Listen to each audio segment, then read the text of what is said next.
كتير مننا بيتعرض للتعلق العاطفي. تعالوا نعرف المشكلة فين وتتحل ازاي. أولا، التعلق مش حب، التعلق ضعف. لما حياتنا كلها تدور حوالين شخص واحد بس، اعرف انك في مشكلة. لما تكون شايف سعادتك وأمانك مرتبطين بيه، ده مش حب خالص، ده اعتماد كامل. لما كل حاجة في يومك تتحكم فيها ذكرياته وكلامه وتصرفاته، يبقى لازم تقف وتفكر: انت فين؟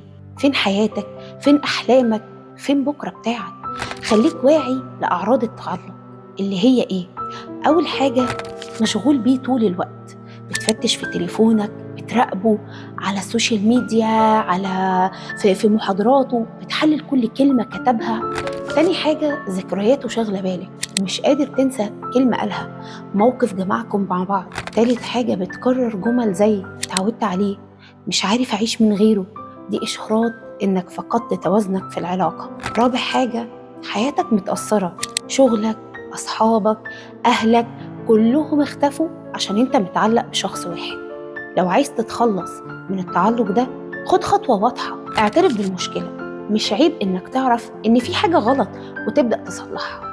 افهم نفسك، اسأل نفسك: هو أنا ليه متعلق بيه قوي كده؟ هو شعور بالأمان ولا بالاهتمام، ولا إيه سبب التعلق ده بالظبط؟ وابدأ من جديد. اشغل نفسك بشغلك ورياضتك وهوايتك، خطط لحياتك المستقبلية. وأهم خطوة، احترم نفسك. امسح كل اللي يربطك بيه، صور بقى ولا رسائل ولا ذكريات، أيا كانت الحاجات اللي تربطك بيه. ارجع لأهلك وصحابك، كون علاقات جديدة لو مش عارف ترجع لهم. اعرف أو اعرفي قيمتك. محدش هيحبك بجد إلا لما تكوني انت بتحبي نفسك الأول. الكتاب يقول كده: تحب قريبك كنفسك، زي نفسك. نصيحة مهمة: ما تضيعش طاقتك في حاجات ما تستاهلش. عمرك أغلى من إنك تضيعه في الحزن على اللي فات. مشاعرك أهم من إنك تستهلكيها في ناس مش مقدراها.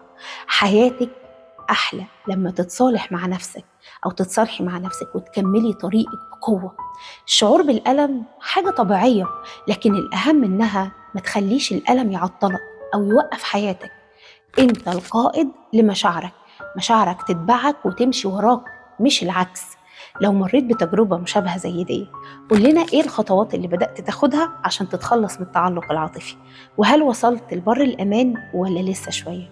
ولو ما وصلتش، صدق نفسك، أنت تقدر.